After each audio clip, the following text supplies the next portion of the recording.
Buenos días. En el siguiente panel se abordarán algunos temas transversales en Colombia, tales son la corrupción y la violencia. Para el correcto desarrollo de este panel se tiene la presencia de unas estudiantes de la SAP, las cuales son Sofía Ardila, Paula Martínez, Viviana Olivero y Susan Litoro. Para poder empezar bien y poder abarcar tema por tema, se iniciará con la parte de la corrupción. Para iniciar, es correcto preguntar para ustedes qué es la corrupción, cuáles creen que son las razones por las cuales este fenómeno se ha mantenido en el país. Quiero iniciar con Paula. Por favor, ¿me podrías contestar la pregunta en un tiempo breve? Claro, bueno, para esto me remito a lo que decía Viviana Newman y María Paula Ángel, que existen muchas maneras de ver la corrupción, ya que es un fenómeno que abarca aspectos políticos, culturales, económicos, éticos y pues tiene diferentes dimensiones. En mi opinión, la corrupción es un comportamiento de quienes poseen algún tipo de poder que implica una desviación de sus deberes formales. Sin embargo, considero que no hay una definición como exacta, sino que abarca múltiples esferas. Una de las razones por las que creo que se ha mantenido vigente es debido a las condiciones sociopolíticas del país, como la debilidad institucional, el clientelismo y también esa cultura proclive a la corrupción, a esa cultura de que es mejor no ser honrado, a esa cultura del incumplimiento de las normas, de las reglas, que ha facilitado que este fenómeno se siga manteniendo en el tiempo, y también las condiciones institucionales como la alta discrecionalidad de los funcionarios y también el alto grado de impunidad. Esto lo vemos mucho en el tema de la contratación pública, como en casos donde se aumentan los valores, como lo había hablado Nelson Boyacá en el tema de la imprenta nacional, que se aumentaron los pliegos 300 veces más en el valor.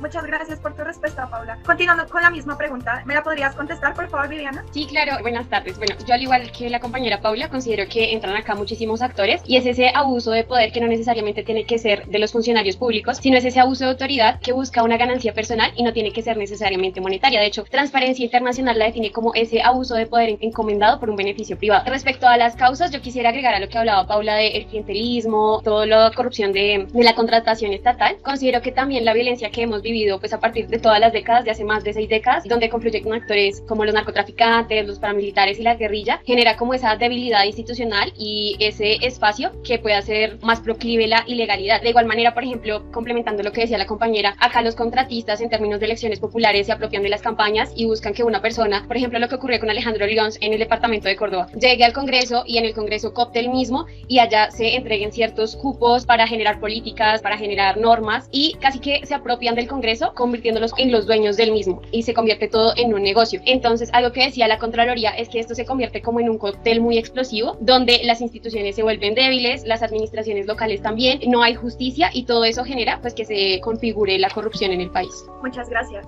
Ya continuando con la misma pregunta, me gustaría saber qué piensas tú, Susandi. Bueno, pues teniendo en cuenta que existen varias definiciones de la corrupción, yo quisiera recogerme en dos, y es en la que hace Joseph Nye, que él dice que la corrupción es un comportamiento que se desvía de los deberes formales de un rol público debido a ganancias privadas, y también la noción que tiene John Kramer de que es el comportamiento de los funcionarios públicos que diverge de los deberes formales de un papel público para servir a fines privados. Y en ese sentido, bueno, todas estas definiciones y las definiciones que ya dieron mis compañeras consideren que se trata de un comportamiento que abusa o se desvía de los deberes formales de un rol público, un poder público o un cargo público para así obtener un beneficio o ganancia privada. Y bueno, frente a si es necesario que para que exista corrupción exista un actor público, pues varios autores conciben necesaria la presencia de una posición de autoridad y de un poder de decisión, más no se necesita un cargo público para ejercer la corrupción, y como lo vemos es claro que las prácticas corruptas en Colombia son realizadas tanto por el sector público como por el sector privado, siempre que inciden en la decisión, administración y provisión de bienes públicos. Y en ese sentido, bueno, la corrupción, ¿cómo se manifiesta en Colombia? Pues de varias formas, algunas ya les dieron mis compañeras. Yo quisiera centrarme en tres, que es dar o exigir dinero para realizar o no un acto propio del funcionario, es decir, esto pasa mucho en las instituciones públicas que pagan para que les hagan el trabajo o que les pagan para que no hagan parte de su trabajo.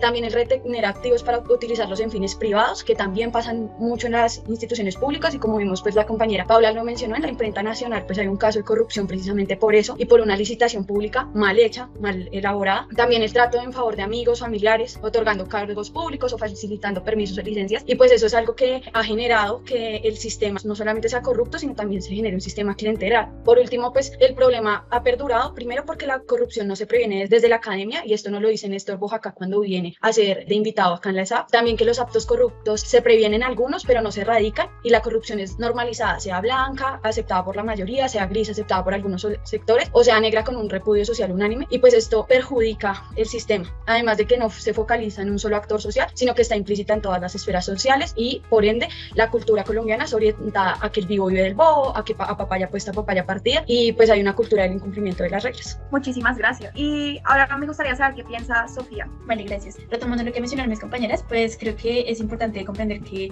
la corrupción tanto es un fenómeno mutable e intersectorial con afectaciones en los bienes públicos, que hay mucha complejidad en esa definición. Entonces, dado que no es un proceso lineal, como lo mencionó mi compañera Susan y como lo afirma Arnold Henry, también se puede percibir como blanca, gris o negra, también puede ser esporádica, puede ser a nivel pequeño o macro, y también pues esas diferentes acotaciones tienen como en común que el comportamiento pues es un abuso o un desvío de los deberes formales de un rol público. También pues nos habla que busca tener una ganancia personal o para un tercero. Entonces pues es importante que también, como lo menciona el autor Kidler, que este fenómeno pues se puede también presentar como una ecuación. Entonces, donde sea que la corrupción es igual a el poder monopólico, sumado más la discrecionalidad del funcionario y se resta la rendición de cuentas. Pues esto también nos permite destacar que si bien hay actores públicos, como ya lo mencionaron, no se limita a este campo, y también se presenta pues una denominación por parte de quienes poseen el poder, una dominación por parte de quienes poseen el poder sobre la ciudadanía y una vulneración también a los derechos de estos. Entonces pues considero que aparte de la violación de reglas jurídicas, nuestra constitución, también hay una vulneración de normas éticas, pues como lo mencionó mi compañera Paula, se presenta una cultura del desacato a la norma y una percepción sistematizada y legitimada por los colombianos. Entonces está muy enraizada a lo que nosotros pues hacemos a nuestro diario vivir. Asimismo pues también me gustaría como agregarle que hay una primacía del individualismo, entonces pero con excepciones selectivas como a nuestros allegados,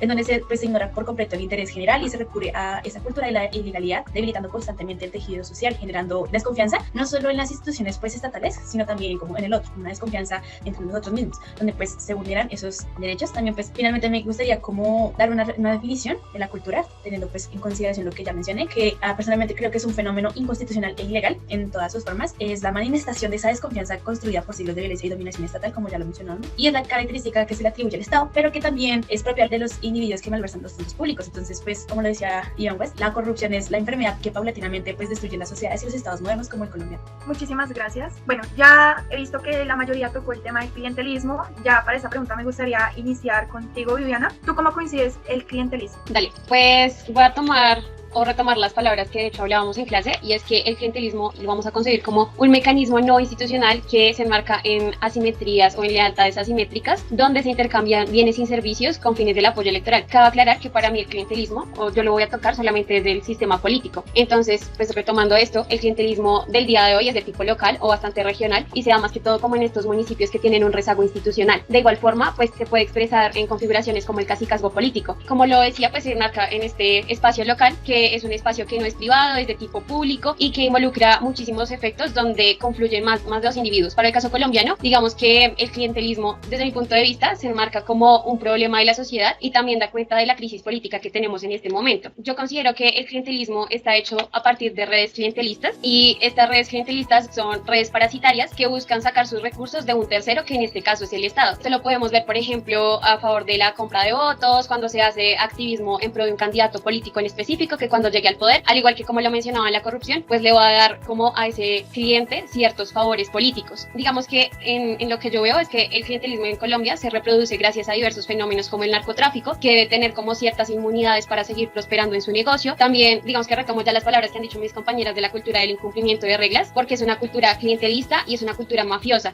en tanto que entiende el sistema legal como un recurso de poder y un recurso que se debe cooptar, y el cambio en la parte cultural se da en la subordinación o en la transgresión de esos valores morales y culturales respecto con el sistema legal vigente. Por otra parte, digamos que el clientelismo se da más que todo es en las clases medias y tiene una estrecha relación con la cúspide de la pirámide social o con esas élites regionales que gobiernan a los municipios. Muchas gracias por tu respuesta, Viviana. Ahora quisiera continuar contigo, Paula. ¿Tú cómo coincides el clientelismo? Bueno, para mí es importante cómo hacer una distinción, que según Francisco Leal, digamos, hay que distinguir entre el clientelismo moderno y la concepción antigua del clientelismo. Digamos, ese clientelismo moderno puede fijarse desde el Frente Nacional, cuando el Estado empezó como a modernizarse con el cambio de régimen y los efectos pues del debilitamiento de esa concepción sectarista con la cual, digamos, Colombia se fundamentó, como ya les mencionaba antes. De hecho, el clientelismo comenzó a funcionar de manera articulada con esas relaciones estatales, ¿no? Empezó a ser la base del sistema político, como ya lo mencionaba Viviana, es casi que se vuelve un sistema político paralelo al oficial, que es el democrático. Digamos, el origen del clientelismo moderno pues está ligado a esa instrumentalización de los recursos públicos para fines privados, y en cambio esa concepción antigua del clientelismo se daba más desde una mirada de jefes locales, como ya lo decía Viviana, que tenían prestigio y legitimidad, y de ahí se deriva como esa concepción tradicional de clientelismo, esa amistad instrumental entre un patrón que tiene prestigio socioeconómico y un cliente cliente que a su vez debe lealtad. En este sentido, a pesar de que continuamos con rasgos de esa concepción antigua, pues el clientelismo moderno se concibe más como la apropiación privada de recursos del Estado con fines políticos, como ya lo decía. De hecho, una de las razones por las que el fenómeno considero que se ha mantenido es que se ha basado como en ese valor social de la lealtad, en que como tú me ayudaste, yo te ayudo, ¿no? Y de hecho, se ha pensado hasta qué punto el clientelismo es negativo, ¿no? Porque para muchas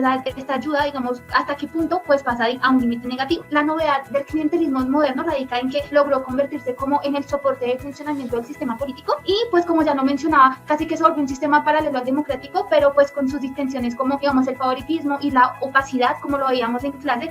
Y también se me hace importante mencionar algo que afirmó Franklin Garzón en clase, que el clientelismo es la expresión de una política más personalizada, ¿no? Donde se realizan acuerdos para beneficiar a unos pocos. Muchísimas gracias, Paula, por tu respuesta. Me gustaría continuar contigo, Sofía. ¿Tú cómo coincides el clientelismo? Bueno, pues el clientelismo como esa forma de repartirse el poder o forma de intercambio de favores, pues considero que se puede como percibir basándome en las lecturas designadas en clase, más que todo en Daniela Guerrero. Nos habla sobre que hay diferentes tipologías del clientelismo, la que nos mencionó Paula, el clientelismo moderno, el clientelismo tradicional y el clientelismo de mercado. Quisiera pues enfocarme más que todo en el clientelismo de mercado, que según esta autora nos habla de que es una nueva forma de concebirlo, en donde se presenta donde el líder del clientelismo, donde el patrón, como le mencionaba mi compañera, no tiene tanto poder en cuanto a la política, sino que es un poquito más rezagado. Entonces es como un clientelismo de mercado en un diferente nivel, un nivel más pequeño, como más sectorial. Entonces aquí nos habla también la autora de cómo este clientelismo tiene como asociarse también con los partidos políticos. Entonces como estos partidos políticos tienen diferentes redes clientelares desde una conceptualización del mercado, y como también pues nos habla de que es importante conseguir que el clientelismo es algo que también ha estado muy arraigado en nuestra cultura colombiana, en tanto que pues si bien la corrupción la comprendemos como algo ilegal y el clientelismo se ha llegado a institucionalizar de tal manera que se comprende como algo legal o que se ha llegado a invisibilizarse o a naturalizarse, entonces pues también esto tiene como sus fundamentos desde mi compañera. Y también lo que me gustaría destacar de la autora que nos habla sobre el estado del arte del clientelismo es que este proceso también se buscaba solucionar por medio de la Constitución del 91. Sin embargo, como que en vez de lograr como que se eliminara por completo el clientelismo, se empezaron a adoptar como nuevas realidades institucionales. Entonces pues como que en sí la Constitución, como ya lo mencioné, no trató de eliminar este clientelismo pues tradicional, transfigurar en un nuevo clientelismo de mercado. Entonces ya como que hay menos asimetría, entonces y se dan redes pequeñas que les he mencionado, y se tiende a denominar, como lo menciona Cepeda, como microempresa electoral. Entonces esto como que ha tenido dificultades y como consecuencias en nuestro sistema electoral, como también ha tenido dificultades en el crecimiento y la captación del Estado. Muchísimas gracias, Sofía. Y me gustaría terminar contigo, Susan Lee. ¿Tú qué coincides como clientelismo? Bueno, primero quisiera iniciar a decirles desde dónde llega este tema a la opinión pública, que me parece importante, y es que bueno, en el año 75 con el expresidente Gerard Restrepo, pues él inicia el tratamiento en las editoriales de Nueva Frontera, y para él la prioridad era la satisfacción de las necesidades públicas que se violaba pues para favorecer ese sistema clientelar. Como bien lo mencionó la compañera Paula, es un sistema de intercambio interpersonal que implica una larga amistad instrumental. Entonces estas relaciones clientelares que conllevan que exista un actor que es el cliente y un actor que es el patrón, y el patrón es el que de alguna manera dirige pues esta relación. Ya en los años 80, con el nuevo liberalismo se enarbola la bandera de denuncia al clientelismo, y el debate se dirigía hacia un tono moralista que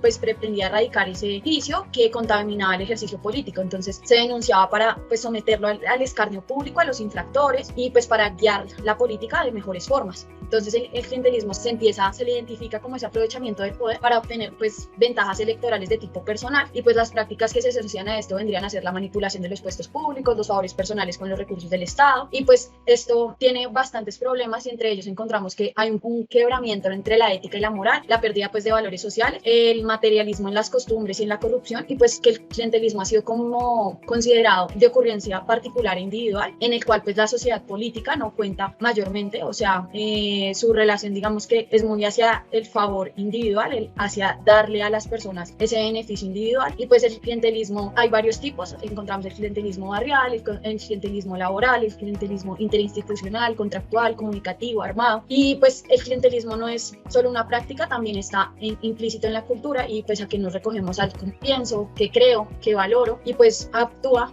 en cualquier escenario de la vida, no solamente en la vida política, y pues hay siempre una relación asimétrica del poder. Entonces el clientelismo se genera a partir de condiciones pues dadas por la sociedad, y es que estas condiciones facilitan que muchos grupos sociales no puedan satisfacer las instituciones dominantes del sistema. Entonces el clientelismo en Colombia ha venido siendo un problema general de la sociedad, y digamos que se empieza a transicionar y a dar cuenta un poco más del clientelismo cuando está el bipartidismo, el problema del bipartidismo en Colombia y el contexto del cambio pues del Frente Nacional. Entonces se cambia esta dinámica, ya que el Frente pues transformó el bipartidismo proveniente del siglo XIX y reorganizó el sistema político en función de la sociedad moderna, y pues digamos que ese bipartidismo había permitido que se consolidara y desarrollara el bipartidismo y que asimismo hubiera un sectarismo digamos político. Pero cuando empieza el Frente Nacional a cambiar esta dinámica y el poder digamos que empieza a trasegar, se da una gran coyuntura en Colombia, y esto afecta otra vez el sistema pues, de gobierno y el régimen político, y la gente empieza en el común ya no a depender de estas relaciones bipartidistas de este partido o este otro, porque pues el poder empieza a ser repartido como una pelota, sino que la gente empieza a depender de, bueno, ahora cómo me beneficia este clientelismo a mí, cómo me beneficia esta relación a mí, si gana este político, qué me brinda, qué me da, en qué cargo público puedo quedar. Entonces creo que así es como se ha venido consiguiendo el clientelismo actualmente,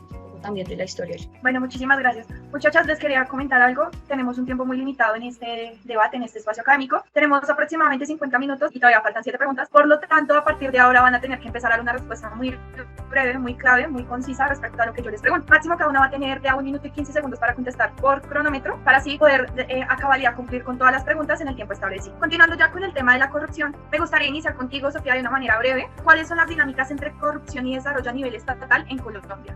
Bueno, pues como ya lo estábamos mencionando anteriormente, las dinámicas son realmente muy invasivas respecto a lo que son los bienes públicos y cómo se usurpa se da un abuso y desviación del poder. Entonces, pues considero brevemente que en sí se puede hablar de corrupción por fuera del Estado. También hablamos de que el desarrollo a nivel estatal pues del Estado colombiano se ha visto siempre afectado por esa corrupción, desde, como ya había mencionado, desde el Frente Nacional, desde incluso la misma creación pues, de la instauración de nuestro Estado con la llegada de esa dominación del poder. Entonces, es así como esa evolución de esas formas de cómo comprender y cómo coactar y cómo siempre velar por el interés personal. Entonces, pues considero eso más que todo, que esas dinámicas han sido invasivas, han sido desfalcadoras, por decirlo así, de la ciudadanía. Muchísimas gracias. Me gustaría continuar contigo, Susana, respecto a la misma pregunta. Listo. Para este caso, pues es evidente que la corrupción, como bien lo dijo Sofía, ha permeado el desarrollo estatal, y es notorio que, digamos, para los casos de corrupción de los hermanos Uribe, el PAE y pues el caso de la imprenta nacional, ha primado el beneficio individual, y en ese sentido se han afectado las dinámicas colectivas y estatales, imponiéndose pues en las esferas sociales. Pues desde los diferentes gobiernos se han hecho esfuerzos para trabajar ese problema de la corrupción, sin embargo, pues no se ha podido, y como lo dice de alguna forma Guillermo Pirri, es que hace la comparación con Chile, Colombia y Perú. Primero, en Colombia pues se necesita fortalecer la cultura de la legalidad, reducir el poder monopólico y discrecionalidad de los funcionarios públicos o políticos, aumentar la rendición de cuentas de los funcionarios públicos y los partidos, incrementar las posibilidades de investigación y juzgamiento de las conductas. Pero además de esos criterios, también es necesario que se evalúe la conveniencia y posible adaptación en el contexto colombiano, ya que en Colombia pues no todo esto es funcional, y por ello es necesario también darle a Colombia pues una responsabilidad, no solamente jurídica, sino también una responsabilidad cultural. Muchísimas gracias. Me gustaría continuar contigo, Paula, sobre la misma pregunta. Listo, pues refiriéndome a esto, retomo el argumento de Guillermo Pirri y Víctor Saavedra en que la corrupción, en tanto en la contratación como en el incumplimiento de requisitos, pues afecta directamente la prestación de los servicios estatales, pues generando consecuencias negativas en la cobertura y en la calidad de los servicios públicos. Además, también afecta como la disposición de la gente a pagar impuestos, pues los ciudadanos como que se sienten justificados a evadirlos, afectando el desarrollo del Estado. También encontramos casos de corrupción que generan un detrimento en el patrimonio público, como ya lo mencionaba Susana. Es nada más el caso de Reficar, le costó al Estado $8.000 millones, y también un poco retomando los casos que vimos en clases que mencionaba Carolina Vélez de la superintendencia, de que cuando una funcionaria le roba a las empresas y termina apropiándose casi de $6.000 millones. O sea, esto es un beneficio privado donde resultan como beneficiándose las mismas élites, como ya lo mencionaba Susana en el caso de los hijos de Uribe, donde las tierras se valorizaron a un 100% debido a una decisión privada. Entonces aquí vemos cómo se instrumentaliza el poder para generar ese beneficio privado. Muchísimas gracias. Y finalizando contigo, Viviana, ¿qué respuesta nos das acerca de esta misma pregunta? Dale, pues yo quiero hablar de 2 casos en específico, el caso del PAE y el caso de Coldeportes, de los juegos que se iban a realizar en Ibagué en el año 2014, y pues desde mi punto de vista y retomando pues las palabras de la Contraloría, yo creo que acá se vulnera el desarrollo humano y el desarrollo económico. En el PAE se sabe que hay 37% de los niños que viven en Colombia padecen de anemia, y la corrupción en la alimentación fue terrible. Por ejemplo, lo que mostraban en los estudios de la Contraloría era que llevaban a los niños de las escuelas, los tomaban una foto con el mismo plato de comida, o les pedían recibían 100 o 200 pesos, que son niños que viven en la pobreza, para darles una ración que debía ser totalmente gratis. Y este fenómeno de la corrupción se expandió por todo el país, o sea, empezó en el Caribe, en Atlántico, en Bolívar, en Córdoba, y llegó casi que hasta la zona centro del país. ¿A dónde iba esta plata? Que es lo más importante. Musa Besalie, un ex senador, él mencionaba que todos estos contratos, que de hecho eran contratos hechos a la medida, con pliego sastre, se iban al dinero de la mermelada burocrática. Y esa mermelada burocrática lo que hacía era que todos los gobernadores de estos municipios pues garantizaran su poder, y a su vez estos contratistas tuvieran el contrato de los alimentos asegurado para los próximos periodos. Ahora bien, en los Juegos de Ibagué sucedió lo mismo. Se construyeron unos pliegos sastre, unas licitaciones a medida para que ellos quedaran con pues toda la edificación de los escenarios donde se iban a llevar a cabo los Juegos, sabiendo que esta obra era imposible de hacer porque casi que se fue un año y se necesitaban por ahí 3 años para arreglar el escenario de Juegos en Ibagué. Y esto que afectó el desarrollo de los deportistas, el desarrollo de los niños y las niñas que en cierto momento iban a utilizar pues por ejemplo las piscinas olímpicas. Entonces creo que en resumen se vulneran dos cosas: el desarrollo humano y el desarrollo económico de las regiones en el país. Listo, muchísimas gracias. Bueno, para finalizar con esta parte, ¿cuáles creen que han sido los factores que han motivado la corrupción y cuáles creen que han sido los instrumentos aplicados en Colombia y si han sido efectivos para combatirla? Me gustaría iniciar contigo, Susan. Bueno, pues en Colombia se han utilizado varios instrumentos para combatir la corrupción. Entre ellos, pues para el caso colombiano se han instaurado diferentes leyes, entre las cuales encontramos la ley 1778 del 2 de febrero de 2016, que es conocida como la ley del soborno transicional. Y bueno, digamos que una infinidad de leyes en el sistema judicial para combatir la corrupción. Sin embargo, pues estas propuestas anticorrupción no han sido del todo viables para el caso colombiano, y pues estos instrumentos no han funcionado. Y de hecho, cuando retomo otra vez lo que decía Pirri en el informe de Transparencia Nacional, y bueno, en el informe de transparencia, es que no se ha logrado en Colombia una transición de corrupción a un sistema no corrupto, precisamente porque las normas y las reglas también son muy permisivas. Y pues para el caso colombiano, aunque se intente combatir, digamos, como ya lo mencionaba, el fortalecer la cultura, el reducir el poder monopólico, el aumentar la rendición de cuentas e incrementar las posibilidades de investigación, las propuestas pues en Colombia giran en torno hacia problemáticas que no dan cuenta del problema real colombiano, y es que el problema real colombiano está implícito en la cultura, que aunque dan temas socioculturales, socionormativos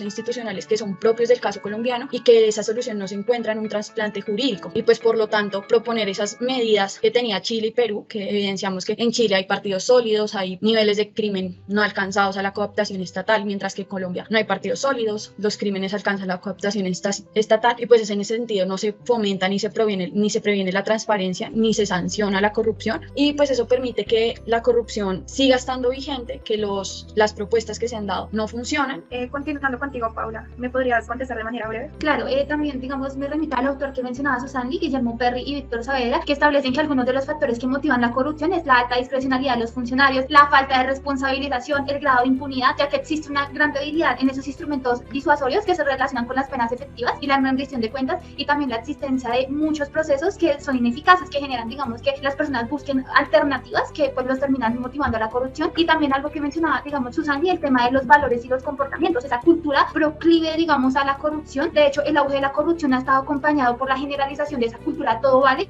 y el enriquecimiento rápido, que fue una de las cosas que nos dejó la irrupción como de esa cultura de la ilegalidad. También quiero mencionar algo que mencionaba Mónica Pachón, que a pesar de que se han hecho esfuerzos en temas anticorrupción, la mayoría se han centrado como en los regímenes de sanciones, en los incentivos, en, digamos, la eliminación de incentivos. Sin embargo, pues estos no han sido efectivos porque se han enfocado como en instrumentos, únicamente en los instrumentos disuasorios, pero la corrupción, al ser un problema complejo, no puede ser atacado de manera aislada. No es suficiente que la política criminal busque, digamos, las manzanas podridas, porque hay muchos más factores. Entonces, por eso hay que pensar en reformas integrales que abarquen tanto los elementos disuasorios, es decir, las penas y la responsabilización, los temas estructurales que facilitan la corrupción y también el tema cultural. Muchísimas gracias. Me gustaría continuar contigo, Viviana. Dale, pues en cuanto a los factores, yo voy a tomarlo desde el contexto sociopolítico. Creo que hay 3 factores que le han motivado. El primero es la debilidad institucional del Estado, el segundo creo que es el clientelismo y el tercero el narcotráfico. En cuanto pues a la debilidad institucional del Estado, Mauricio García Villegas lo dice muy bien, y es que las instituciones estatales existen, pero como tal su operación en el territorio es totalmente limitada y no hay como tal un imperio de la ley, sino que todo el mundo es la ley cuando me conviene, y esto lo que genera es como un imperio paralelo de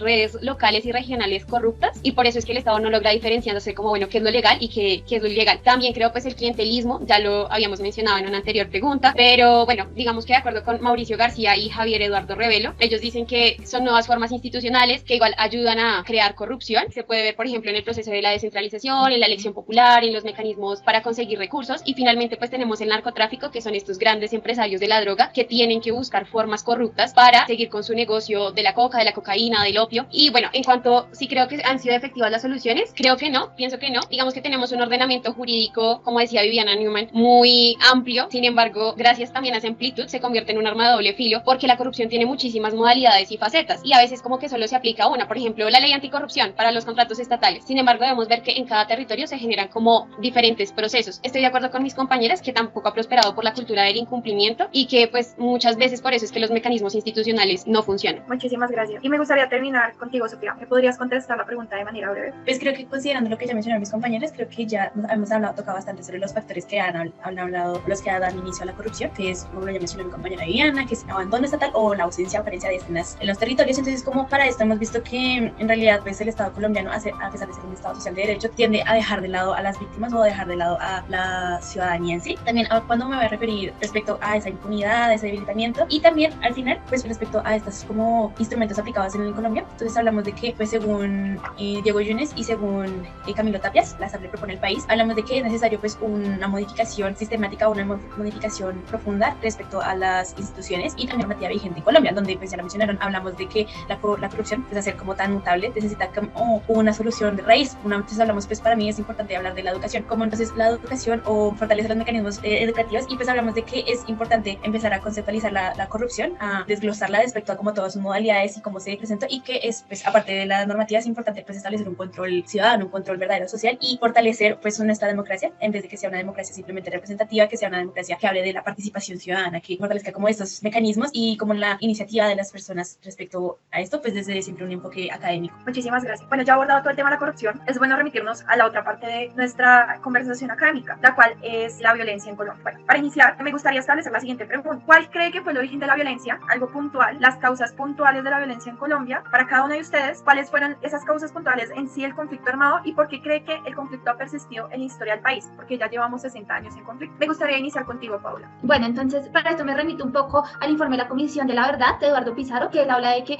hay varias posiciones, tanto una mirada a largo plazo, una mirada a tiempo intermedio y una mirada en un tiempo más restringido. Yo me identifico más con esa mirada a largo plazo de que, digamos, Colombia se fundamentó desde sus inicios en esa cultura sectaria y en esa confrontación de dos visiones, la visión religiosa y la visión liberal del mundo, que hasta la actualidad pues sigue vigente y que y también se ha caracterizado por esa extrema desigualdad, la distribución de la tierra, pues que han contribuido a esos males económicos y sociales que han terminado pues en esas olas de violencia. También considero que el conflicto ha sido como, tiene múltiples facetas y se pueden dividir en tres fases, desde 1946 a 1964, donde se desató la violencia sectaria, luego de 1948 después del asesinato de Gaitán, y por último pues después de los 80 con la llegada de la segunda generación de guerrillas. Respecto a las causas, considero que hay dos tipos: causas objetivas, que son la desigualdad, el acceso a la tierra, y las causas subjetivas, que ya son, digamos, el tema ideológico, la llegada de pensamientos internacionales. Y las principales características, considero que ha sido un conflicto armado prolongado, como ya lo decía Laura, pues ya llevamos mucho tiempo en conflicto, ha sido atroz porque ha afectado a mucha gente, población civil, ha sido multipolar, ha sido complejo debido, digamos, a los diferentes actores que se encuentran involucrados. Y respecto a las razones por las que creo que se ha mantenido, pues se debe, digamos, a esa economía de guerra, a la irrupción del narcotráfico,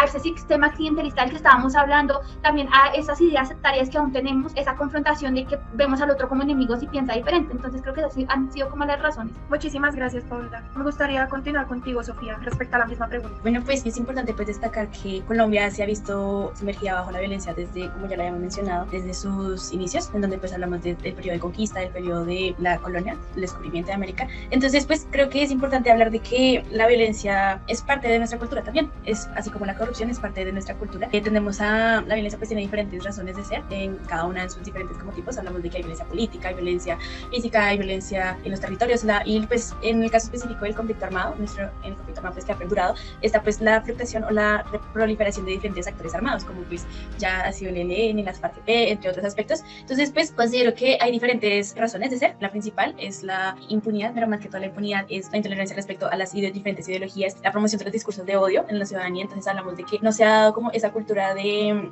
respeto ni tolerancia en Colombia, sino que siempre se ha dado esa intolerancia. Entonces vemos mucho en las calles como por cualquier cosa se presentan diferentes conflictos, y también eso va enraizado respecto en cuanto a conflictos de territorios, que es como una de las principales razones del conflicto armado, el territorio y también las ideologías, el cómo se ha visto esa violencia política y como el silenciamiento y de la ciudadanía y cómo les ha brindado esos espacios. Entonces siento que también esa es una de las razones, y lo que ha permitido que el conflicto o lo que ha llevado a que el conflicto como que siga en pie ha sido, pues, bueno, en primer lugar, pues la iniciativa del Acuerdo Final de Paz se dio más que todo en el enfoque de un solo actor, que se fueron las FARC-EP. Finalmente considero que en la continuación se ha dado por la liberación de los diferentes actores armados y porque no ha habido una verdadera voluntad política para el cumplimiento del Acuerdo de Paz. Muchísimas gracias. Ahora me gustaría continuar contigo, Susana, bajo la misma pregunta. Bueno, como bien lo mencionaba Paula, Eduardo Pizarro menciona que el origen del conflicto armado en Colombia y pues de la incipiente violencia en Colombia no se centra solamente en lo temporal, es decir, no hay un espacio temporal del origen de la violencia en Colombia, porque como lo mencionaba Sofía, la violencia en Colombia pues ha persistido durante años, desde la colonia hasta hoy en día, entonces digamos que no hay un origen temporal, sino más bien hay factores que son causales y desencadenantes pues en esta problemática. Entonces, al hablar de diferentes autores, Pizarro pues reconoce que en Colombia durante el siglo XIX y el siglo XX pues hubo un enfrentamiento entre la visión religiosa y la visión liberal del mundo, haciendo hincapié en la relevancia de las ideologías en la política colombiana, y en ese sentido pues la violencia también se da durante la Guerra de los 1000 días, y en consecuencia pues el país vive episodios como la masacre de las bananeras, la violencia sectaria entre conservadores y liberales, y pues Colombia después pasa por un hecho trágico que es la conocida violencia en 1946, en donde la tasa de homicidios sube al 10 por 100.000 habitantes, y en ese orden de ideas pues en Colombia emulaba un modelo de articulación político partidista con una cultura sectaria excluyente que acentuó la profunda adhesión partidista y pues desató violencias interpartidistas, y asimismo pues se presenta el fracaso de aquellos partidos terceros en la política colombiana, como el caso de las izquierdas, de la Unión Nacional de Izquierdas Revolucionarias creado por Gaitán, el Partido Agrario Nacional PAN. Se mantienen digamos esos partidos tradicionales hegemónicos haciendo daños y pues sin desafiar ese modelo bipolar, y el clima político mantiene y asimila esos discursos de la época y pues de los valores de Occidente de alguna forma. Entonces ahí es cuando se empieza a generar como lo que fue la revolución en marcha de Alfonso López Pumarejo. Sin embargo pues las mismas élites del país no permiten como esas reformas, entonces se presentan retrocesos reformistas, y el conflicto, bueno, desde Alfredo Molanos concebido comienza con la violencia, pero digamos desde Darío Fajardo existe una línea de continuidad desde los años 20 del siglo pasado hasta hoy, y desde Pecado pues hay continuidades y discontinuidades, y es importante resaltar pues que el conflicto dentro de esas continuidades se ha caracterizado por el tema agrario, que es el problema de la tierra con los colonos, que para el caso de 1920 pues en las regiones de Sumapaz, Quindío, Huila, Valle y Sinú se generaron luchas campesinas entre hacendados y campesinos, valga la redundancia, por esa dignificación campesina, y pues ahí es donde se generan también estos partidos, el PAN, la UNIR, la PSC, para pues representar a la población rural, pero la violencia pues ha perdurado también por ese problema agrario y por ese conflicto contemporáneo en el cual sigue presente el sectarismo, el proselitismo político, el clientelismo, la corrupción y pues otras más problemáticas que se han venido generando hoy en día. Muchísimas gracias. Y me gustaría terminar contigo, Viviana, respecto a la misma pregunta. Dale, pues yo estoy de acuerdo con mis compañeras que como tal no hay una temporalidad de cuando surge la violencia. Sin embargo, yo sí quisiera citarla como esa violencia política que surge en los siglos XIX y en buena parte del siglo XX, con esa pugna violenta que fue la única forma de solución que tuvieron los partidos políticos tradicionales, el liberal y el conservador, para de alguna u otra forma disputarse el poder. En cuanto a las características y las causas, a mí me gustaría hablar de esta eclosión de grupos armados y sus dinámicas en este marco de la violencia. Las FARC es una, que nacen como en la misma ebullición de esta pugna entre los partidos tradicionales, entre el liberal y el conservador, y nacen como esa respuesta ante una insatisfacción social con el sistema político que estaba en el momento y el desgaste del mismo monopolio bipartidista. Entonces ellos llegan como a irrumpir con nuevas fuerzas políticas, inspirados pues de nueva forma como en las áreas urbanas, en los pensamientos marxistas, leninistas, y en el área rural fue donde tuvieron como mayor aceptación social. De otra parte también hay otro grupo que pues nace en este periodo de la violencia, que es el fenómeno paramilitar, y este fenómeno ha estado pues relacionado con el narcotráfico. Se financian de allí y responden a ciertos sectores, entonces responden a las élites económicas regionales, a los propios narcotraficantes, a los militares. Todos ellos como que pues crean una red que buscan protegerse entre ellos mismos. Porque creo que continúa el conflicto armado. A pesar de que tenemos un acuerdo de paz vigente, pienso que no se ha dado una solución eficaz ante el problema agrario de la concentración de la propiedad en el campo específicamente. No se ha incluido a toda la población colombiana en términos de acceso a salud, educación, y finalmente considero que también hay una escasa representatividad del régimen político en esas necesidades que se tiene por parte de los ciudadanos, y esto también repercute en los altos índices de abstención electoral, y pues lo que genera esto es que no haya un cambio respecto al conflicto del país. Muchísimas gracias. Ya continuando con la siguiente pregunta, me gustaría iniciar contigo, Sofía. ¿Cuáles fueron las estrategias usadas por las FARC para su fortalecimiento y por qué terminaron debilitándose y accediendo a una negociación con el gobierno de manera puntual? Bueno, pues puntualmente considero que estas como estrategias se basaron más que todo en tomar el armas, más que todo. Pues históricamente las FARC antes de lo que se denominaba como la séptima conferencia en el 82, históricamente no eran era pues un grupo marginal, poco pues combativas y silenciosas. Sin embargo, pues con esta llegada fue como cuando primero pues se cambiaron su titular y se rebautizaron como FARC, Ejército del Pueblo. Entonces como que aquí fue cuando empezó su influencia y su pie de fuerza en todo el país. Entonces hablamos de como en los 80s y 90s, en esta época pues hablaba de cómo la FARC empezaba a dar por decirlo así, el uso de la violencia, la coacción y todo esto. A pesar de que pues hubieron varios procesos de paz antes de la firma final con el acuerdo de paz, entonces en donde estaba, digamos, en el 84 con el emisario Betancourt, como los primeros acuerdos de paz, y todo esto es como que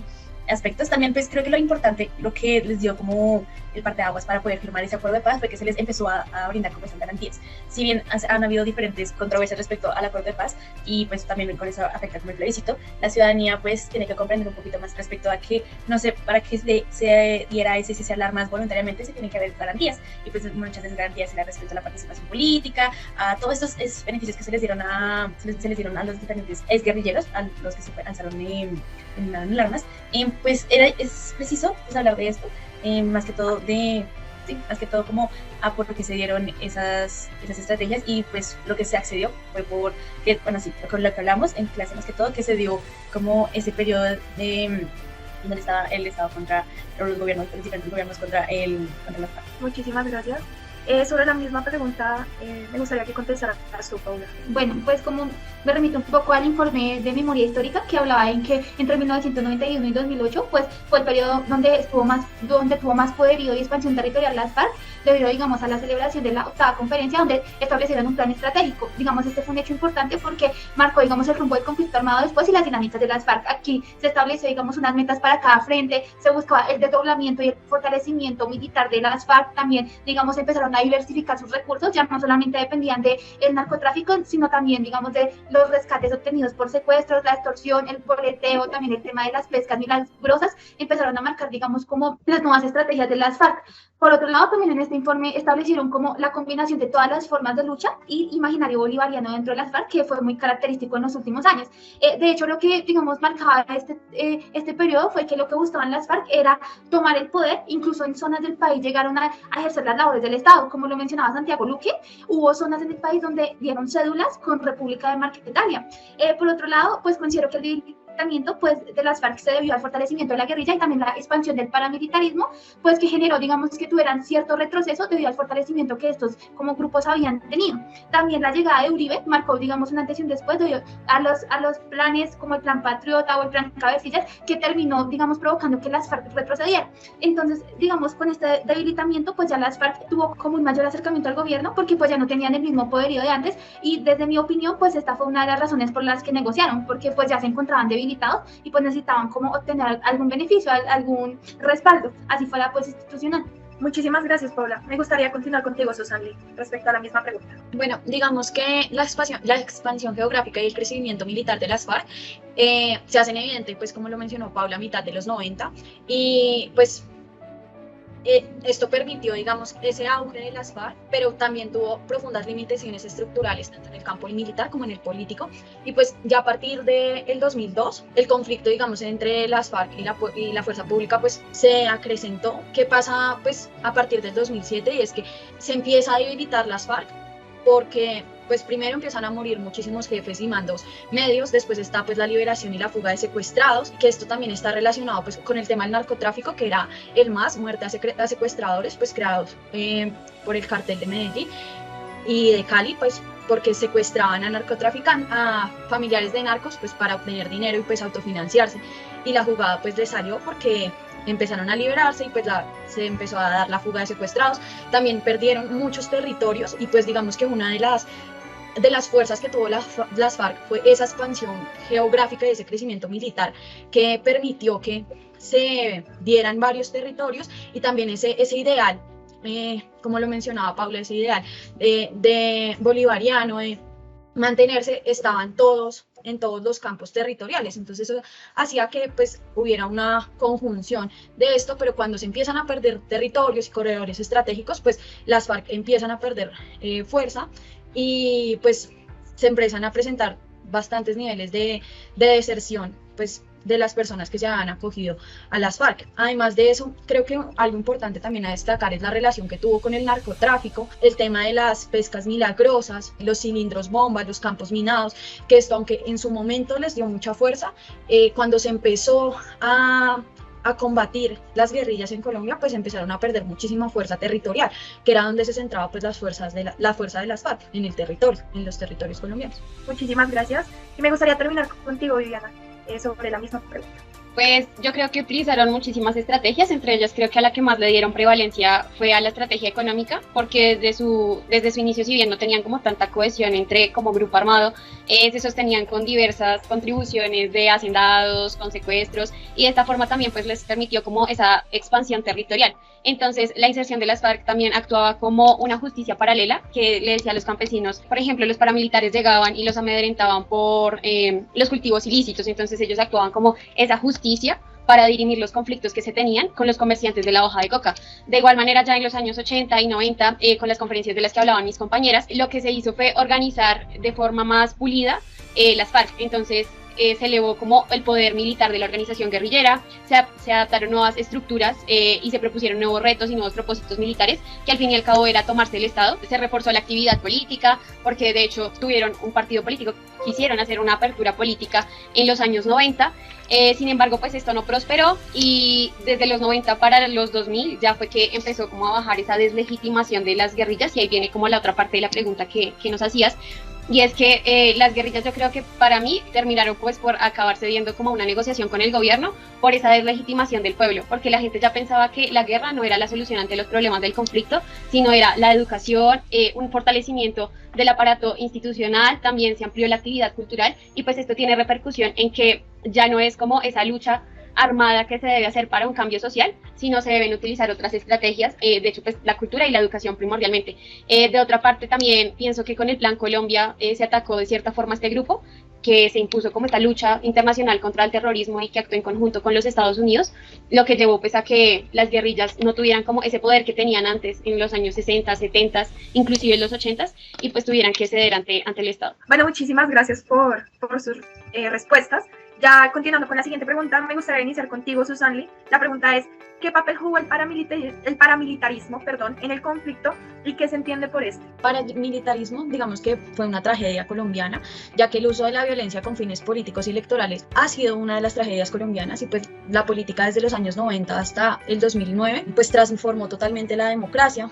Eso permitió que, digamos, bueno, el paramilitarismo y los vínculos paramilitares eran unos vínculos que había con el Estado, digamos, para defender ese desarrollo territorial que se estaba dando con el tema, como ya lo mencioné antes en alguna pregunta, con el tema de los colonos también, y nace como la violencia paramilitar en Colombia desde hace mucho tiempo también con la violencia en Colombia, que está el tema de los pájaros y todo esto, y pues ellos se constituyen como actores clandestinos e ilegales, pero también son actores públicos y legales usando esa violencia y esa perpetración de la violencia para un beneficio, para avanzar en sus fines. Entonces encontramos que hay varios vínculos entre paramilitares y congresistas, y de hecho en el 2008 la Fiscalía reporta 264 funcionarios públicos, entre los cuales 83 de ellos eran congresistas con presuntos vínculos con el paramilitarismo. En el 2010 siguen subiendo esas cifras y pues se genera un proceso contra 109 servidores públicos, y digamos que esto ha sido un problema que ha tenido Colombia, y es que los gobernantes han tenido bastantes vínculos con los paramilitares como para ejercer la política a la fuerza, y aunque son grupos ilegales clandestinos, pues son grupos que apoyan el Estado, que apoyan el status quo, y que el paramilitarismo de hecho es el responsable del 7% de los hechos violentos contra políticos, el responsable del 96% de las investigaciones contra políticos pues por recibir su apoyo electoral, ya que también apoyaban electoralmente. Y digamos que también hay un vínculo de los paramilitares con el narcotráfico, y es ahí donde López pues se pregunta, bueno, ¿cuál es la diferencia entre las guerrillas y los paramilitares? Y es que encuentra, bueno, la guerrilla ya tiene el carácter antiestatal, el paramilitar tiene el carácter proestatal, nace como proyecto las guerrillas como anticapitalista y marxista, mientras que los paramilitares son procapitalistas y políticos. Las guerrillas exigen un acceso a un capital social pues para las personas pobres y marginadas, mientras que los paramilitares pues son un grupo de autodefensas para terratenientes y ganaderos. Esto genera que los paramilitares tienen una captura del poder y una captura del poder estatal, y pues Un caso gravísimo es el caso pues, del expresidente Álvaro Uribe Vélez, en el cual pues, en el 2002 se escogieron a través del apoyo narcoparamilitar 34% de las curules en el Congreso. Entonces eso ha sido un problema que ha persistido y también sigue persistiendo en la política colombiana. Muchísimas gracias. Me gustaría continuar contigo, Paula, respecto a la misma pregunta. Bueno, yo entiendo por paramilitarismo, como lo veíamos un poco en clase, que es una red de actores diversos, tanto narcotraficantes, políticos, jefes regionales, población civil, militares, legales y ilegales, que buscan mantener el statu quo, como ya lo mencionaba Susani, a través de la violencia, con el fin de mantener pues ese poder político, económico y territorial. No solamente son como grupos armados, y eso también lo relaciona un poco con lo que le decía María Victoria Uribe, en que el paramilitarismo es una élite rural de ultraderecha, pues que busca mantener el statu quo. También me gustaría mencionar, digamos, lo que decía Memoria Histórica, de que el paramilitarismo era un desarrollo contrarrevolucionario ligado a esta concepción de seguridad nacional que se polarizó tanto durante el gobierno de Uribe y que contaba con el aval silencioso del gobierno. De hecho, Colombia pasó de una confrontación entre grupos insurgentes y militares a una confrontación mucho más compleja debido a la irrupción de los paramilitares y los terceros oportunistas. Estos terceros oportunistas pues eran entendidos como aquellos grupos que han participado en la dinámica del conflicto armado pues para su beneficio particular, ¿no? Que complejizaron mucho más el conflicto. De hecho, los grupos paramilitares son como una extraña mezcla entre un actor político y un actor criminal. Y también, para terminar pues mi respuesta, me gustaría mencionar algo que decía Francisco Leal, que la aparición del fenómeno paramilitar y las conexiones con el narcotráfico pues han sido funcionales para la reproducción del sistema político de clientelismo del que hablábamos anteriormente. Muchísimas gracias, Paula. Me gustaría continuar contigo, Viviana. Dale, pues yo creo que en una primera instancia el paramilitarismo se va a entender como un ejército que es irregular, tiene un carácter particularmente ofensivo, como lo voy a explicar más adelante con las masacres que han realizado, controlan los territorios, bien sean nuevos o afianzan su dominio en lugares donde ya tienen presencia. Como tal buscan satisfacer los intereses privados utilizando diferentes instrumentos bélicos, económicos, cooptación territorial, cooptación del Estado, y estoy de acuerdo con lo que dice la compañera Paula. A mí también me gustaría resaltar la definición de María Victoria Uribe, cuando dice que los paramilitares se basan en esta clase rural de ultraderecha que protege a los terratenientes y que al final y al cabo termina siendo como una alianza estratégica entre las élites regionales y otros grupos que buscan intereses privados para reformular como este estado que tenemos. Bueno, en cuanto a que son grupos bélicos, pues a mí me gustaría resaltar el caso de la región del Urabá, que se convierte como en un modelo de pacificación del país, en tanto lo que buscaban era acabar con las guerrillas y el costo de vida se ascendió, por ejemplo, en 1996 a 1.456 asesinatos o en 1997 a 808, y que todo esto lo permitía el Estado, ¿sí? Porque era con la participación de los gobiernos locales y estaban al mando del general Castaño. En esta línea también me gustaría resaltar que los paramilitares no actúan solos, sino que muchas veces, como en ese propósito de acabar a las guerrillas, en este caso digamos a las FARC en los años 90, lo que terminaban era aliándose con las fuerzas militares o respondían a alianzas funcionales con grandes élites del Estado nacional, y también con diferentes actores económicos, bien sea empresarios de una región en específico, políticos y militares, que pues lo único que buscaban era que se acabaran los grupos de las FARC. Muchísimas gracias, Viviana, por tu respuesta. Me gustaría continuar contigo, Sofía. Bueno, pues como ya lo mencionaron mis compañeras, sí, el paramilitarismo o los paramilitares fueron un actor relevante, muy influyente respecto a la como magnitud del conflicto armado. Entonces, pues, según me gustaría presentar mi argumento en Mauricio Romero y en su libro. Entonces, en esto, para la definición de Mauricio Romero, entonces nos dice que es como los empresarios de la coerción respecto a la violencia física. Entonces, es muy difícil como caracterizar respecto a quiénes son específicamente. Sin embargo, pues, como ya lo hemos mencionado, ha sido como una alianza estratégica entre diferentes actores de diferentes sectores. Entonces, están bastante inmiscuidos respecto a todas las relaciones estatales y también las relaciones en los territorios. Entonces, como ya lo mencionamos. Entonces, también me gustaría mencionar que más que todo un caso específico respecto a la influencia de los paramilitares también ha sido como aprovechar, por decirlo así, las pugnas que se dan entre los diferentes bandos. Entonces, una de las que nos hablaba Mauricio Romero es que es entre la EPL y las FARC. Entonces, en donde pues, en el periodo de 1990 y 1991 pues se habla de la violencia que se desató en la región bananera. Entonces, hablamos de cómo ese enfrentamiento, durante este enfrentamiento los paramilitares aprovecharon y para hacer el uso de las fuerzas de seguridad, como fuerzas de seguridad, para eliminar los que consideran auxiliares de la guerrilla. También hablamos de que este grupo también ha influido bastante como un actor rezagado y protegido por otros actores que sí pertenecen pues abiertamente, y pues también actores políticos, como ha sido pues el mencionado caso de varias compañeras de Álvaro Uribe. Entonces hablamos de que hay una ideología persistente que es una ideología de conservar, de mantener ese status quo que ya lo mencionaron, y pues todo esto por medio de la legitimización de la violencia. Entonces, como para la consecución de estos propósitos un poco perniciosos, se usa este medio. Y también pues hablamos de que son actores rezagados, pero son actores que inciden bastante, por decirlo así. Muchísimas gracias. Bueno, ya continuando con la siguiente pregunta, me gustaría iniciar contigo, Paula. ¿Qué efectos trajo la penetración y transformación violenta e ilegítima de la política en la institucionalidad colombiana?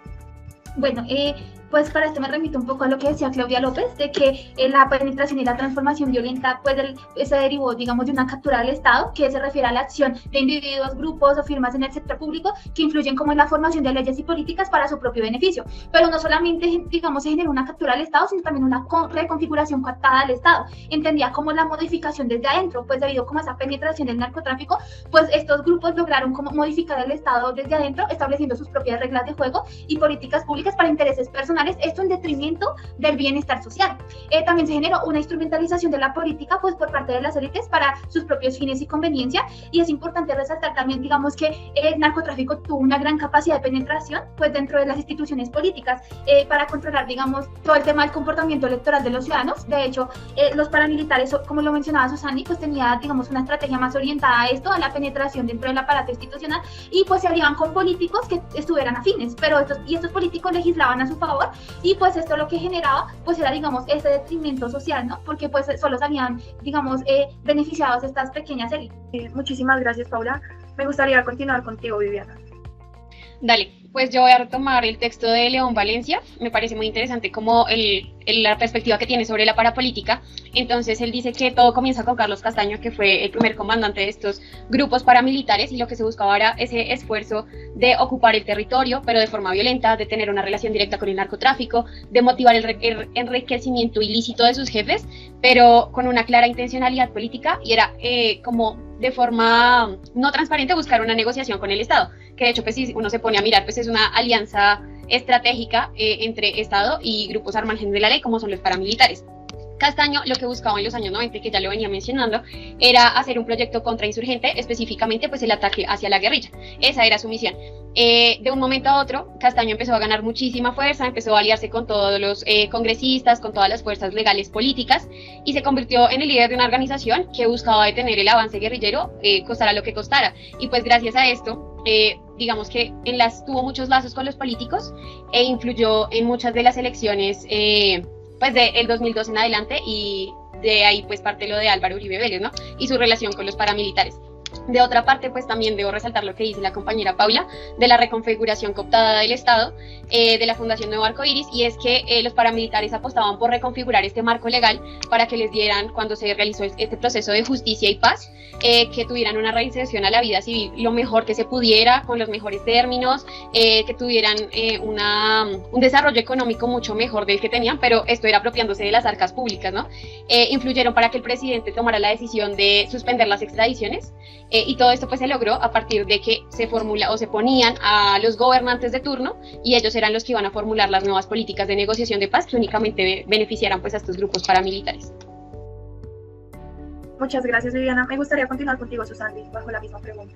Como ya lo mencionaron mis compañeras, digamos que pues Claudia López también nos menciona un poco sobre el desarrollo de la economía ilegal, pues que también trajo el narcotráfico, que como vemos también el narcotráfico fue un periodo muy violento en Colombia. Digamos que el origen del 100% de la economía ilegal es pues dada por ese narcotráfico y por esas formas de crimen organizado y armado que operan pues en el territorio rural como en el territorio pues urbano. También está la relación entre los políticos, los mafiosos y los paramilitares, que digamos que ahí es cuando se empieza a presentar toda esta cooptación del poder, y digamos que esta captura del Estado, digamos que las élites políticas se unen con las redes mafiosas y con los paramilitares pues para obtener poderes, como lo vimos pues con los poderes del Congreso, que ya se mencionó en el gobierno de Álvaro Uribe Vélez. Digamos que está el otro lado de la cabeza, que es el tema de las guerrillas y pues la incipiente como llegada y la necesidad de los procesos de paz, que también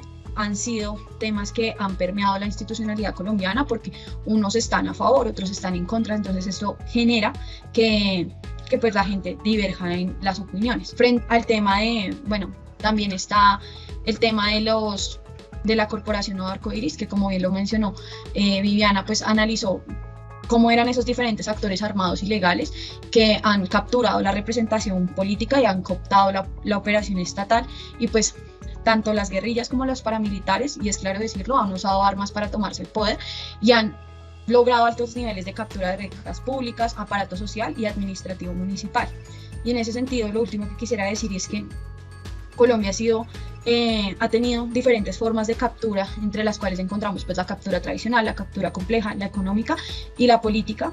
Y quisiera centrarme un poco en la política, y es que esta está relacionada con las acciones que propician la representación electoral, la legitimización social, la institucionalización política y menor exposición penal, es decir, beneficios sociales, penales y políticos. Y esto a largo y corto plazo pues ha generado que, digamos, el gobierno y las instituciones no funcionen de manera adecuada, generando y perpetuando también los sistemas clientelares, los sistemas de corrupción. Muchísimas gracias.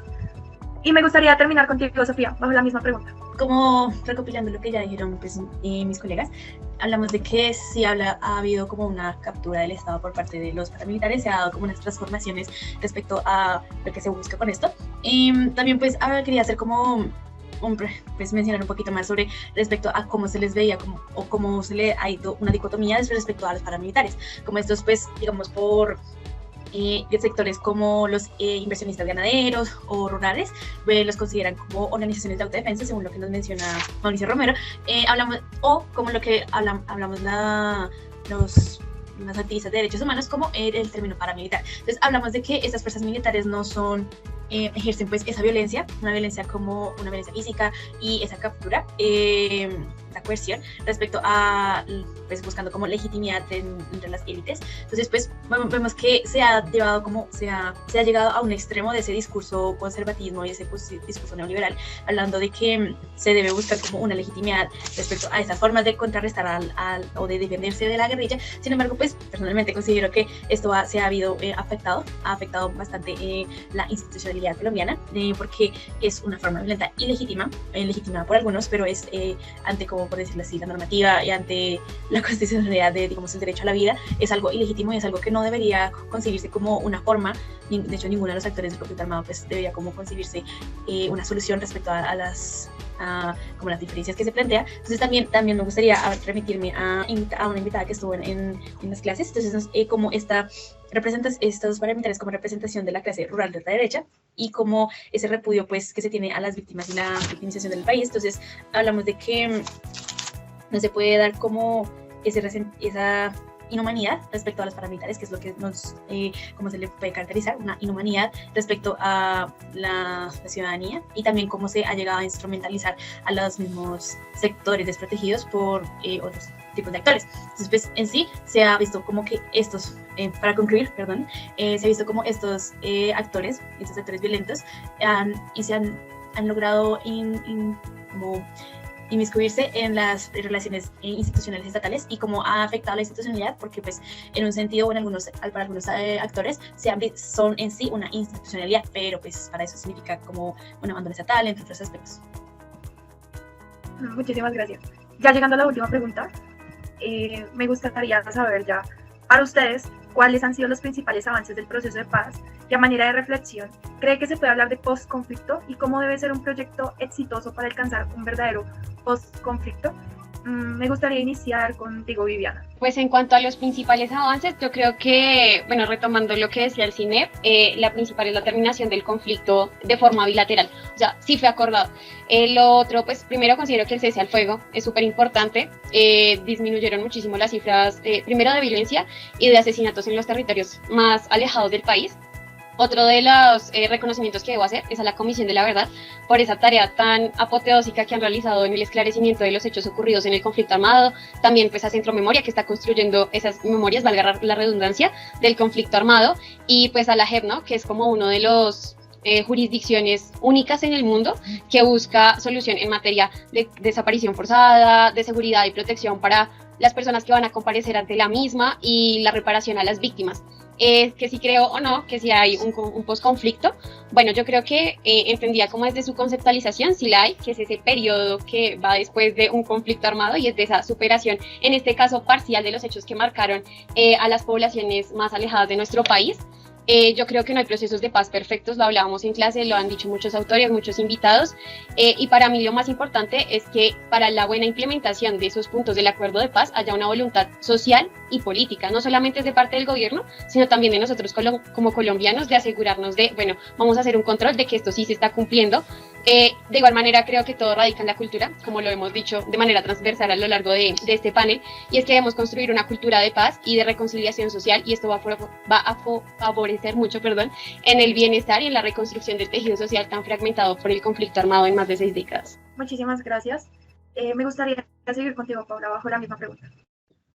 Bueno, creo que el principal logro pues del acuerdo de paz fue el desescalamiento del conflicto, que pues lo reflejan las estadísticas. De hecho, se generó una disminución en los homicidios del conflicto. De hecho, pasamos del 2002 de 8.190 homicidios a 2019 a 697. También se generó una disminución en las víctimas, pasando de un promedio anual de 430.000 a 100.000. También se presentó, digamos, una disminución del 95% en los indicadores de desaparición forzada, y esto responde a lo que decía Viviana, que era una terminación acordada del conflicto. Y también se han generado avances en lo que mencionaba Valentina Barrera, de que se han elaborado bases de datos pues, para focalizar la ayuda en las víctimas. Por otro lado, ya respecto a lo establecido en el acuerdo de paz, creo que pues, ha tenido avances en cuanto a la conformación de un fondo de tierras, la publicación de lineamientos, también los programas con enfoque territorial. Sin embargo, su implementación se ha visto muy rezagada. Digamos, respecto al tema de las tierras, que ha sido uno de los más rezagados, vemos que solo el 21.7% de lo pactado a 12 años se va a cumplir si seguimos a este ritmo. También uno de los temas más importantes que me parece interesante resaltar es el tema de la inseguridad que sufren los excombatientes, que se ha materializado en homicidios, amenazas de homicidio, desapariciones forzadas en un corto, mediano y largo plazo, ya que pues no se está garantizando esta seguridad a pesar de que se hayan generado como las políticas públicas. Respecto, digamos, al fin del conflicto armado, como lo decía Viviana, pues es uno de los logros que tuvo mayor alcance, pues porque se dejó las armas y pues hubo un cese al fuego y a las hostilidades pues por un acuerdo bilateral. Sin embargo, pues considero que no se puede hablar de posconflicto, ya que pues aún se siguen presentando víctimas del conflicto, asesinatos de líderes sociales. Considero que se puede hablar de posacuerdo, porque pues hubo un acuerdo con las FARC. Sin embargo, hay muchos más grupos, el Clan del Golfo, el ELN, las disidencias, lo que provocan que aún exista como un conflicto armado en Colombia. Y ya. Sí. Listo, muchísimas gracias. Me gustaría continuar contigo, Susana, la misma pregunta. Primero, respecto al punto de bueno, el acuerdo de paz, como todas sabemos, pues tiene 6 puntos. El punto 1, hacia un nuevo campo colombiano, reforma rural integral, digamos que es un punto que se ha cumplido parcialmente, como lo decía la compañera. Digamos que el tema de las tierras, el tema de impulsar la economía de los habitantes rurales, la integración de las regiones y el desarrollo social y económico, pues digamos que se ha dado de manera parcial y aún se siguen pues evidenciando bastantes problemáticas. En cuanto a la participación política, apertura democrática para construir la paz, pues hemos notado que de hecho las FARC cuentan con su propio partido político, y digamos que esto ha generado que exista una apertura democrática, y por tanto pues es un punto que se ha cumplido de alguna forma a cabalidad, pero también es un tema que socialmente aún las FARC siguen siendo pues mal vistas, pues por el tema del conflicto, por todo las víctimas que generaron. Entonces digamos que aunque exista participación política por parte de ellos, pues es un tema que también se debe trabajar desde la sociedad y no solamente desde el gobierno. Frente al fin del conflicto, me parece un punto que ha sido muy bueno para Colombia, y es la terminación de conflicto en territorios en las periferias del país, pero si bien se ha cumplido con las FARC, de alguna forma se sigue presentando, como lo decía la compañera, con el Clan del Golfo, con el ELN y con nuevas disidencias al margen de la ley. Entonces sigue siendo un problema que debe seguirse trabajando, y deben seguirse creando y formulando acuerdos de paz para con otros grupos al margen de la ley. Frente a la solución del problema de las drogas ilícitas, pues este punto ha sido un problema, y porque no se ha logrado, y digamos que es un punto que va relacionado con el tema del territorio, y es que no se ha logrado que las personas que trabajan tienen sus cultivos de coca logren entrar a una economía legal, porque aunque el gobierno ha intentado implementar un tratamiento de los territorios y todo esto, no se ha logrado a cabalidad este punto, porque primero pues los campesinos no les han brindado las garantías para que su economía se base en otro tema. Entonces no se les ha brindado, por ejemplo, que creen nuevas microempresas, o la creación de microempresas también con la pandemia pues dañó todo este proceso. Entonces digamos que sigue siendo un problema complejo y sigue habiendo un debate entre cómo solucionar las drogas, el problema de las drogas ilícitas y los cultivos a través del glifosfato, que pues es un daño medioambiental. Entonces es un problema que, bueno, frente a las víctimas, me parece un trabajo súper lindo el que ha hecho la JEP y la Comisión de la Verdad, y es que se ha conocido, y como lo vimos hace poco con el caso de los militares, por ejemplo el sargento Sandro Mauricio Pérez, que él menciona todo lo que hizo pues con mal llamados falsos positivos, y es que se ha conocido por fin la verdad del conflicto, quiénes han sido, quiénes dieron la orden.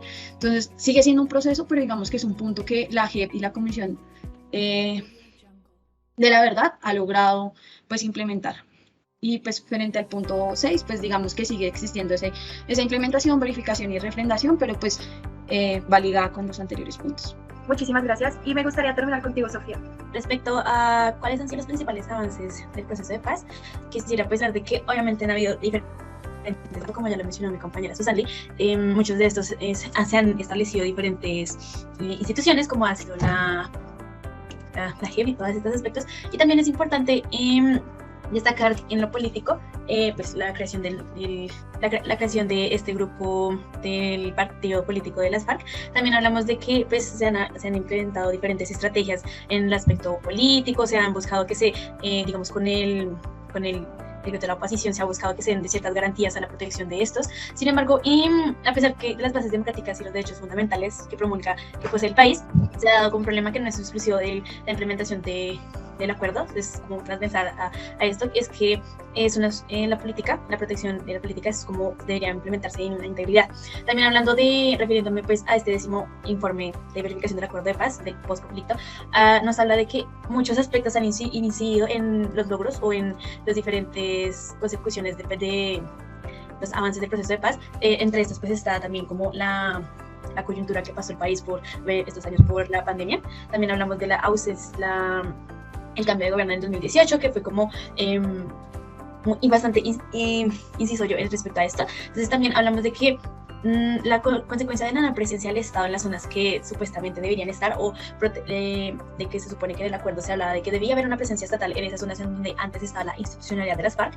Entonces ha provocado que hayan como una lucha de poderes respecto a los otros actores que buscan estar en esos territorios, entonces donde hay un abandono estatal. Entonces hablamos de que contrario a lo que pues consideramos, como nos habla el informe de 5 años del acuerdo de paz, hablamos de que han habido 1.270 líderes asesinados del 2016 al 2021, de que han registrado 179 masacres, muchas veces una de ellas ha sido por el Clan del Golfo. Entonces hablamos de que cada una... ¿Podrías puntualizar un poquito más? Te lo agradezco. Sí, dale, qué pena contigo. Bueno, para centralizar, como que se ha dado una reconfiguración del conflicto armado. Entonces hablamos de que sí sigue persistiendo, no se han logrado como logros sustanciosos, por decirlo así, respecto al cumplimiento de más que todo por la falta de voluntad política. Y me gustaría remitirme a la lectura de Educación, Conflicto y Postconflicto de Eduardo Esteban Moreno Trujillo, entonces donde nosotros se nos plantea como una solución a este postconflicto entre comillas. Hablamos de que se debe dar una educación integral, y una reconfiguración del papel del docente y una reconfiguración del papel del Estado y del estudiante para comprender las causales del conflicto y para comprender cómo crear una cultura que opte por la paz y que de verdad haya como una paz en el territorio. Muchas gracias a ustedes pues por la correcta realización de este espacio académico, el cual fue muy bueno para poder entender las perspectivas que tiene cada uno respecto a las problemáticas más grandes que enfrenta el país. Muchas gracias. Muchas gracias. Hasta luego.